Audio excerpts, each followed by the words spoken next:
Hey everyone, it's Ashley and today I'm going to be filming my top books of 2015. I can't believe it's already 2016 and I can't wait to share with you guys some of my favorite reads from 2015. I think I chose 8 books. I can't remember exactly. I kind of just went through and picked all the books that stood out for me from 2015 and I can't wait to tell you guys all about them. I am also going to be filming my favorite graphic novels of 2015 right after this one, and I will leave that linked down below for you in case you're interested in watching it. And without further ado, let's move on to my favorite books from 2015. Okay, so first on my list of top books of 2015 is Fight Club by Chuck Palahniuk. I can't really describe much about this book because everything I would use to describe it would be a spoiler. The only thing I can really tell you is that the first rule of Fight Club is you don't talk about Fight Club. And I feel like that works for the book too. The first rule of describing this book is you don't describe this book. What I can tell you is that it's extremely well written. It's very fluid and weird. It's like well written but weird. Very, very weird. The whole time you're trying to figure out what the heck is going on, but you're also just so intrigued by the writing and the characters, and it's so good. It's so good. I actually filmed a review for this video, which I will leave linked down below if you want a full description of why I loved the book and also what the book's about, kind of ish, maybe. It'll be linked down there. Next, I chose Nick and Nora's Infinite Playlist by Rachel Cohn and David Levithan. This follows 2 main characters in New York City over the course of one evening. It is dual narrated between both characters, and it's basically just about their lives and what they're going through, and also the fact that they met each other and don't know what to do about the fact that they feel this strong connection to each other. It's ridiculously funny, so well written, and honestly the characters read realistically. The fact that the characters felt so real and I read it so quickly and it was just so well written and so quirky is why it had to make my list. Next is Colorless Tsukuru Tazaki and His Years of Pilgrimage by Haruki Murakami. Okay, this book. Not a lot happens plot-wise in this book. It is about a man who meets a woman in present day, I think he's 35, and she basically says, you have a lot going on, you need to figure your stuff out, like what's going on with you, and he looks back and realizes that all of his problems, emotionally, commitment, like all of his life problems, are basically because right after high school, all of his best friends, his very, very close-knit group of friends, dropped him as a friend. They stopped talking to him, they stopped answering him, and he never knew why. And he never found out why. So now he's looking back and trying to figure out what it could have possibly been that made them all stop talking to him. That's basically the plot. The reason that it's on my list of top books of 2015 is the writing.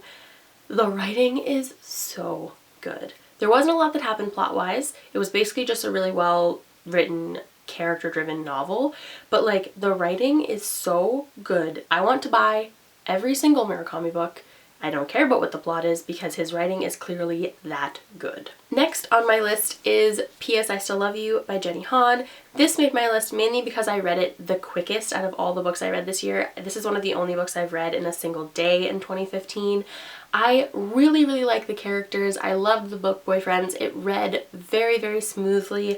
I'm not saying that it's like the best YA contemporary ever. I'm not saying that it's the most amazing like love triangle thing ever, but I really, really liked how quickly I read it, and if you're looking for something that's just a really fun, quick read, I would recommend this duology. Speaking of YA romance contemporaries, my next pick is the Summer I Turned Pretty series by Jenny Han. Again, this is pretty stereotypical, the love triangle-ness, the main character, all of those things are like basically tropes in YA right now, and always, but I really, really liked this series. I was addicted to it when I was reading it. I loved the characters. I like fluctuated between liking Jeremiah and Conrad and Jeremiah and Conrad, and it was one of those really awesome summer reads, and for that reason it just had to make my top books. Next we have an obvious choice if you know anything about me, and that is Standoff by Andrew Smith. Winger is one of my favorite books of all time. I love it so much. This book was also very, very good. Ryan Dean kept up his quirky funniness. I realize why I like Ryan Dean so much, and I think it's because he reminds me of Peter Parker. Like, he has that like quick-witted funny that Peter Parker has. So anyways, I really liked Standoff. I didn't like it quite as much as Winger, but it definitely was still good enough to make my top books of 2015. And the last book on my list of top books of 2015 is The Game of Love and Death by Martha Brockenbrough. I haven't seen this book on a lot of book blogger or booktube channels, but this is easily one of my favorite reads of the whole year.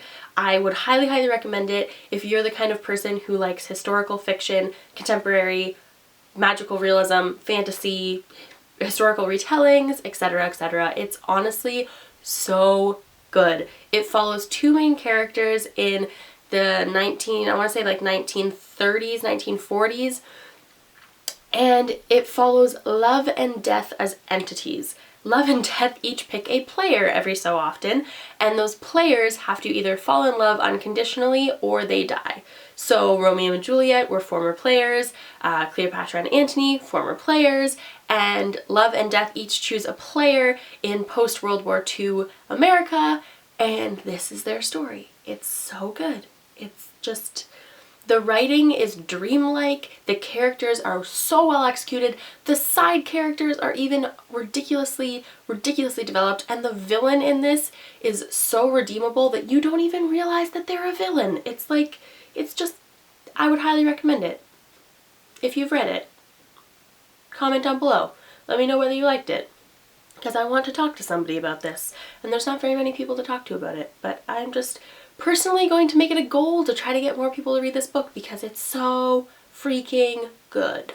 Okay, now I'm going to do just a really quick honorable mention to a book that I didn't actually finish in 2015, but I tried really hard to so that I could make it my top book of 2015, but I just didn't have enough time to finish it, and that is The Name of the Wind by Patrick Rothfuss.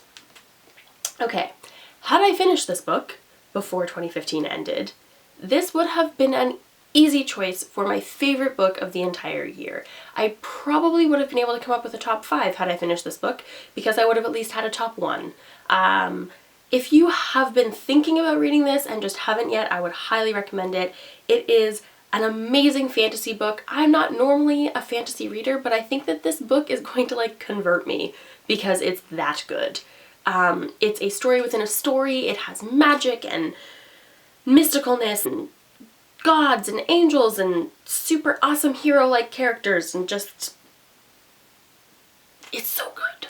So those were some of my favorite books from 2015. What were some of your favorite books from 2015? Make sure to let me know in the comments down below, and otherwise I will see you guys soon with another video. Happy reading. Bye!